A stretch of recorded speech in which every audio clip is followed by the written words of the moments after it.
They removed my chair. That's how it started.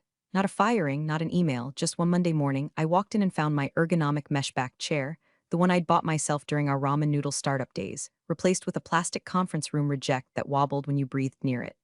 No note, no explanation, just silence. Like someone had quietly erased a part of me and expected me not to notice. I laughed, not because it was funny, but because it was so. Them. I was the one who built the back end in my garage when the company was 3 people and a Google Doc. I was the one who figured out how to make our software HIPAA compliant in 48 hours before that investor demo in year one. I was the one who stayed up until 3 a.m. debugging a permissions leak no one else even noticed. But sure, let's pretend this was about chairs now. The new girl, Carly, 24 and permanently perched on the edge of someone else's desk like a Labrador in lip gloss, walked by with a green smoothie and chirped, "Oh, they must be streamlining again." Then she turned on her heel and pranced into a meeting I wasn't invited to. Another one. Listen, before we get too deep, can I ask you a quick favor? If you're enjoying this kind of story, just click the subscribe button and give it a like. I know, everyone says it, but 90% of folks listening never subscribe, and it honestly keeps the team caffeinated and off the ledge. All right, back to the disaster. The company didn't always feel like this. Back then, we had 6 folding tables, a shared Slack password, and dreams so big they cracked drywall. I was Melissa from engineering. No one called me Melissa in tech or Melissa in backend. I was just Melissa, co-founder in everything but LinkedIn titles. My name was on the articles of incorporation. In the early days, we wore too many hats, tripped over power cords, and prayed our AWS credits wouldn't run out. But there was something sacred about it. We were building something real. Then came the daughter. Avery, the founder's little princess who once spilled kombucha on our first prototype and said, why does it look like a calculator from the 90s? Back then, she was just a guest, home from college, taking selfies in front of our whiteboards and calling it content. Fast forward 2 years and she's Chief Vision Officer. No, seriously, that's her title. Vision Officer. Like she's the Oracle of Delphi with a marketing degree from a party school.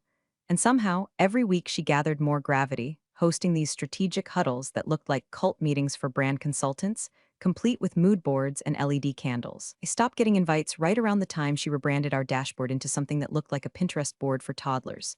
But I kept my head down. I thought I could outlast her. I thought competence still mattered. I was wrong. The chair was just the start. They moved my desk next, out of the main bullpen and into a corner near the printer, between the intern's locker and the mop closet. Suddenly, I was out of range of the whiteboard, the coffee chats, the war room. Out of sight, out of strategy. The founder, Avery's dad, tried to soften it. We're just decentralizing, Mel, giving teams more ownership. But I saw the way his eyes darted toward the glass office where Avery now held court like a Netflix queen. He wasn't leading anymore. She was, or she thought she was. And here's the kicker, I let it happen, not because I was weak, but because I thought my work spoke for itself. I thought the system I built, the millions of lines of code, patents, the product market fit, I thought that would insulate me, make me unassailable. I didn't realize I was the frog in the pot. Every efficiency she introduced chipped away at something I'd built.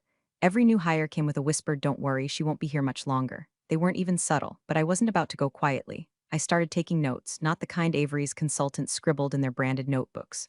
Real notes, code change logs, architecture decision records, emails approving key features, my name on every commit, every contribution timestamped and backed up. I wasn't documenting, I was preserving history. Mine, because somewhere deep down I knew a storm was coming, and when it hit, I didn't plan to cower under Avery's mood boards. I planned to flip the whole damn table. The day Avery got her nameplate, something shifted. It wasn't the title. Chief Vision Officer was as made up as her eyelash extensions, but the way people looked at her. Suddenly, she was no longer the founder's kid who microwaved salmon in the break room. Now she was floating through hallways in silk blouses, tossing around phrases like user journey mapping and paradigm shift like confetti, with a shadow of consultants flanking her like backup dancers. I remember standing in line at the espresso machine when I first saw the plaque on her office door, Avery Carlisle CVO. It had gold lettering and everything. I blinked. We'd never even had a CMO, let alone someone in charge of vision. The consultants, the consultants arrived the next day. They looked like they'd been birthed from a branding agency's womb. Square glasses, ironic beards, and energy that screamed, I once gave a TEDx talk about fonts. They held meetings with titles like Vision Architecture Alignment and Optimizing Narrative Pathways. They asked invasive questions like, what does Melissa mean to the product journey? With their heads tilted like sociopathic parrots. I answered their questions, politely, succinctly. Then I went back to writing the actual code that kept our product breathing. That's when things got weird. Budget approvals started skipping my desk. I'd been the technical check for years. Nothing rolled into dev without my sign-off. But one morning, I opened our internal dashboard and saw a $64,000 invoice pushed through for UX aesthetic overhaul by a vendor I'd never heard of. I messaged our ops lead Josh, me, who greenlit this. Josh, thought it was you. Nope, it wasn't. I checked the logs. Guess who clicked approve? Avery, using her shiny new exec badge. When I brought it up to her directly, calmly, in a Slack DM, she replied with, vision alignment is part of our leadership priorities now. Hope that makes sense. And added a star emoji, a star, as if she'd just told me I won Employee of the Month for keeping my mouth shut. Later that week, the founder pulled me aside. Don't worry, Mel, he said, clapping me on the shoulder like a man who'd read a LinkedIn article on servant leadership. Avery's just bringing in fresh perspectives. The consultants are temporary. Let her play around. You know the real stuff runs through you. I wanted to believe him. I really did. But the real stuff, it was slipping through my fingers like sand. And he didn't seem to notice, or worse, didn't care. Then came the project proposal. It was a new module, something I'd prototyped in my off hours, a feature request we'd been kicking around for months but couldn't greenlight due to bandwidth. I opened the shared doc to find a 42-page PDF outlining my architecture. Only it wasn't mine anymore. The cover page listed Carly as the lead. I wasn't even mentioned. Not in the team credits, not in the source citations. Nowhere. I stared at it for a long time, my coffee cooling beside me, pulse in my ears. I checked the edit history. The original draft was mine. The same file I'd shared in Slack weeks ago. Just copied, renamed, and stripped of me. My initials were still hidden deep in the comment threads like forensic fingerprints, but the narrative had been rewritten. Carly, with her flair pens and performative competence, was now the face of the project. I didn't confront her, or Avery, not yet. I saved a copy, downloaded the original threads, documented the commit trail. Quietly, methodically, I began building a separate folder, my insurance policy. I didn't cry, didn't scream. I smiled through meetings, nodded at Avery's buzzword bingo, and pretended not to notice when I was left off the invite list for the product roadmap offsite. But inside, something was calcifying. I wasn't being overlooked anymore. I was being erased. And erasure, I've found, is just another word for war. It started with a spreadsheet. Subject line, efficiency visibility audit action required. The email came from Avery's new chief of staff, a man named Dean who wore loafers without socks and called everyone my dude, including the cleaning staff.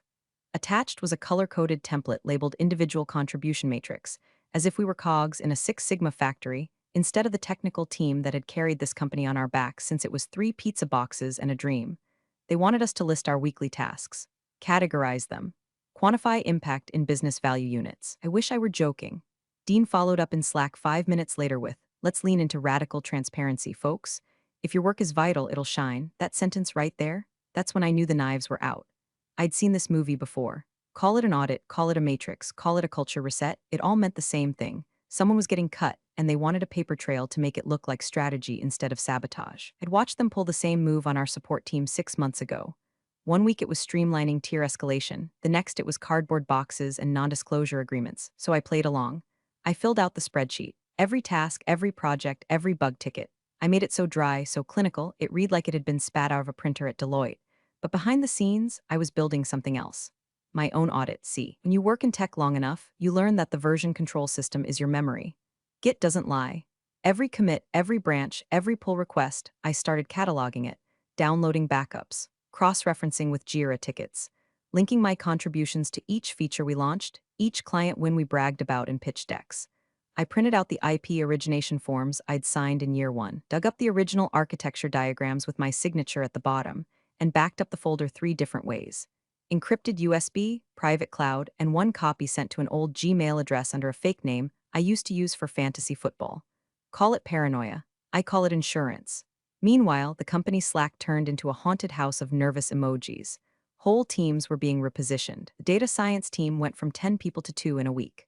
DevOps got folded into product with no explanation. Our senior mobile engineer was suddenly reporting to someone in marketing who once asked if iOS was open source. When I asked why my own direct reports were showing up under someone else's Jira tree, I got a DM from Dean. Hey Melissa, just shifting some reporting lines for visibility. Nothing to worry about. That smiley face nearly sent me into orbit. The founder, remember him? Avery's dad stopped coming into the office. He used to show up with cold brew and half-baked ideas. Now he just phoned into exec stand-ups, said vague things about trusting new leadership, and logged off before questions hit. And Avery, she strutted around like a conquering queen. She wore suits now, carried a leather-bound notebook she never wrote in, started using phrases like we're evolving past product-centric thinking and let's talk vision economics. She even changed her Slack status to Lightbulb, taking point on InvestorCom's briefcase that last one hit different. Investor calls were sacred. In this company, they were the lifeline. We were still pre-profit, pre-acquisition. Everything we had, our office, our salaries, our overpriced kombucha fridge, was riding on those monthly check-ins with the people who actually paid the bills. And she was taking point? I stared at her status for a long time, sipping black coffee that tasted like resentment. That's when I opened the founder's agreement again. The one from the seed round. I still had a PDF. I'd helped draft it back when lawyers were optional and everyone signed things at 1 a.m. over cheap beer. Page 6. Paragraph 12. Technical founder shall retain voting and veto rights pertaining to any structural equity change, including cap table amendments, investor term modifications, or dilution events, unless and until rights are formally reassigned via board vote and mutual consent. I read it twice. Then I bookmarked it. I wasn't just building a backup anymore. I was building a trigger. They wanted efficiency? Let's talk efficient exits. Avery summoned me via calendar invite. No subject line, just one quick sync with a 15-minute slot squeezed between wellness culture brief and her daily influencer content review. I accepted without replying. No point. I walked into her office at precisely 9 o'clock a.m. She didn't look up from her phone. Hey, Mel, she said like we were brunching, not bleeding out. There was a pause. She didn't offer a chair. Then she launched into it, voice syrupy with weaponized empathy. I wanted to have this conversation face to face, woman to woman. It's not easy, but I think we're both mature enough to handle change with grace. I said nothing. Let the silence stretch like barbed wire between us. She twirled her pen, some designer thing with a crystal in the cap, and exhaled dramatically. So, we've been doing a lot of thinking at the leadership level. And honestly, the org has evolved. Your technical role has kind of matured past the scope of where we're headed. I blinked, matured, right, like it's legacy. Not in a bad way, it's just foundational. You were amazing at the beginning, building scaffolding and all that, but we're not scaffolding anymore. We're architecture now, you feel me? I stared at her for a beat. This is a termination conversation. She flinched just slightly. It's a transition conversation. HR will follow up with the official stuff. I just thought it deserved a more human touch. I didn't move, didn't speak. Let her squirm in her own compostable office chair. Finally, I nodded once. Got it. As I turned to leave, she added, this isn't personal. You should know that. I paused in the doorway, looked back. Everything that builds the product was personal to me. That's why it worked. And then I left. By the time I returned to my desk, there was an HR calendar block waiting in my inbox. Melissa termination logistics 30 min, sent with read receipt enabled. Brave. I didn't attend it. Instead, I went home. I poured a glass of wine, opened my laptop, and started digging. There's something primal about betrayal, something that strips the varnish off memory. I remembered the legal pad I'd scribbled on with the founder, year one, drafting what would become the founding documents. I remembered sitting on his porch while he explained the importance of founder roles, how investors like technical founders on paper even if they rarely appear in the spotlight. I still had that PDF, the amended Articles of Incorporation series of financing, buried in an old Dropbox folder under a subfolder called Don't Delete Ever. I opened it. It all came rushing back.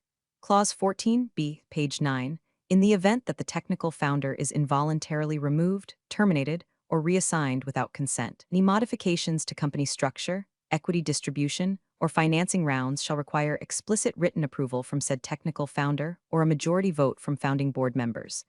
This clause is irrevocable unless mutually nullified in writing. I sat back, heart thudding, not with fear but with something harder. Colder, recognition. They'd forgotten, or more likely, they never read it. Avery had come in like a wrecking ball with pastel PowerPoints and a fake title, thinking leadership meant deleting the past. She didn't realize the past had teeth, and I'd sharpened mine. I cross-checked the clause against my records. It had never been revoked, never amended. The board had changed, yes, but that clause had not. And they just removed me on paper without consent. My hand trembled just slightly as I closed the laptop. Not because I was scared, because I knew exactly what was coming.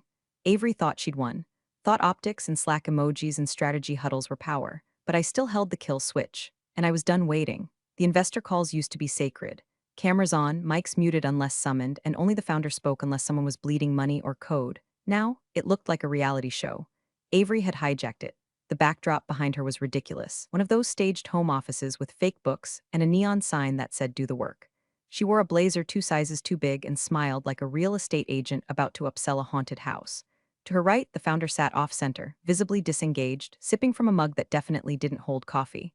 I stayed muted, camera off in the lower corner of the Zoom panel. Anonymous. Unseen. Not a name they recognized, unless they'd actually read the series of paperwork. Avery kicked things off with her usual TED light nonsense. We've been deep in efficiency mode this quarter, really sharpening our operational edges and aligning with our strategic core values. She said aligning twice in the same sentence.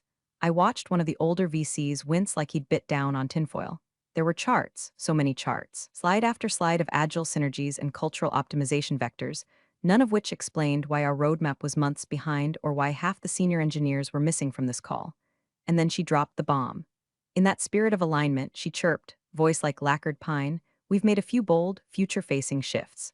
One of those is the streamlining of legacy roles. So, as of this week, we've sunsetted Melissa's position to make space for new operational agility in our tech leadership. Sunsetted, like I was a product feature past its prime. No one spoke, not even the founder. He blinked slowly, gaze fixed somewhere off-screen, as if watching his company become unrecognizable in real time. My mic stayed off. My camera stayed dark. Avery beamed. "We're thrilled about what this means for velocity going forward. Our consultants have helped reimagine the product lifecycle, and we're excited for Series B scalability now that we've shed some of the structural lag." I could have exploded, could have unmuted and burned it all down live in front of the board. But I didn't. Instead, I unmuted with perfect timing, just as Avery was moving to the next topic. "Thanks for the transparency," I said evenly.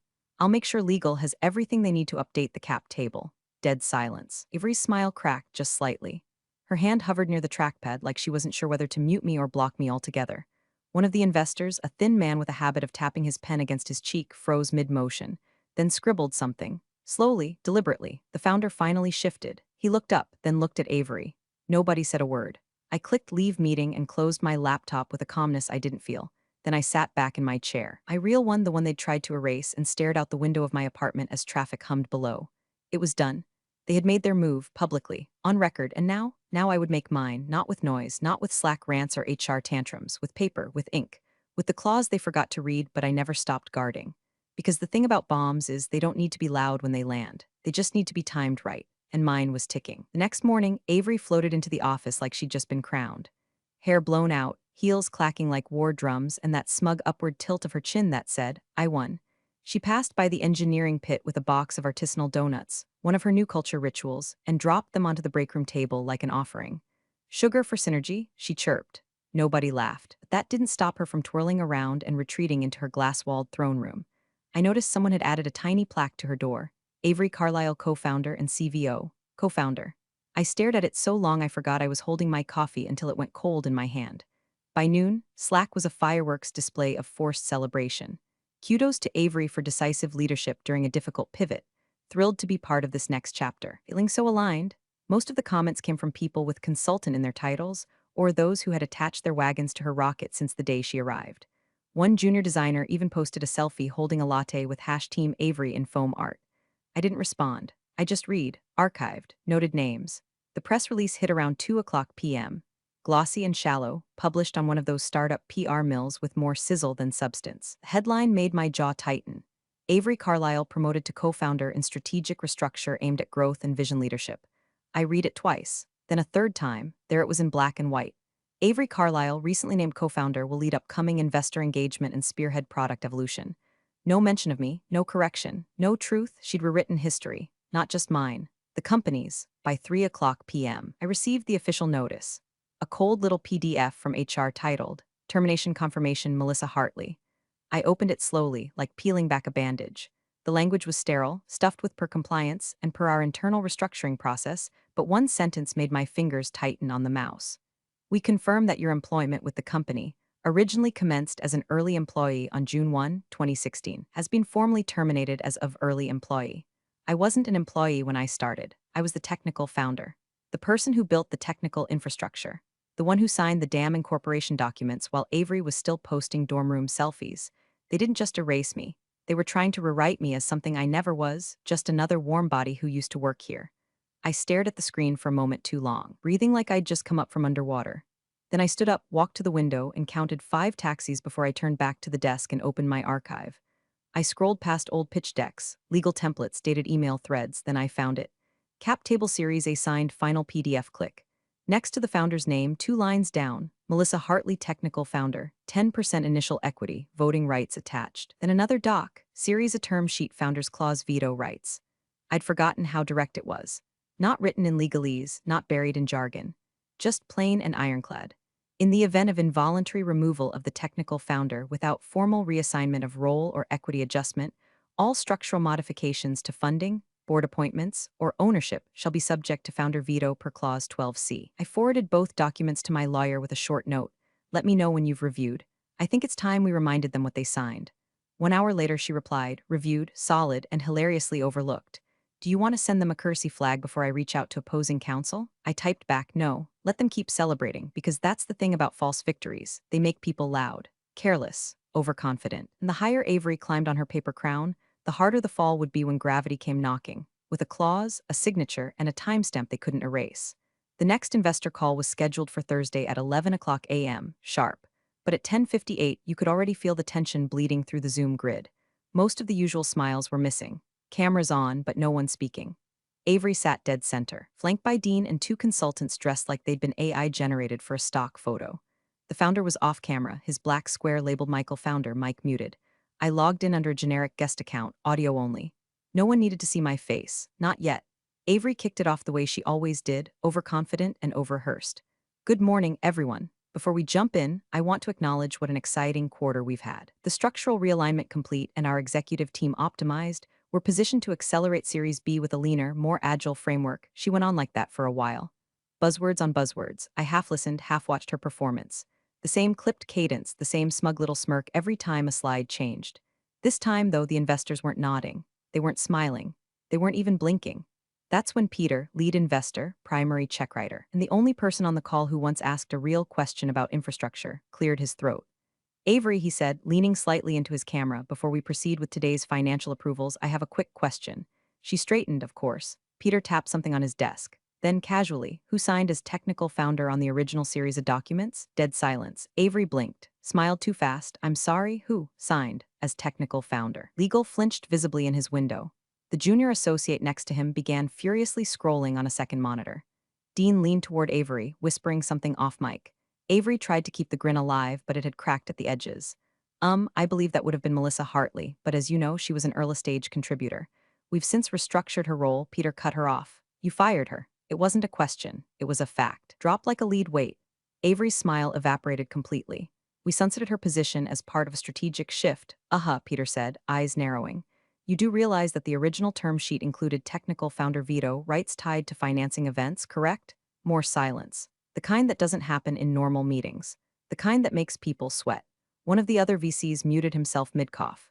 Another minimized his camera entirely. Peter tapped again, louder this time. I've reviewed the clause, and unless I'm mistaken, no Series B can proceed without her written approval. That includes valuation adjustments, equity allocations, and cap table changes. Dean whispered louder now. I saw legal hold up his hands as if to say, give me a second. Avery finally spoke. Peter, we were under the impression that Melissa's departure nullified those provisions. She was no longer active in the company.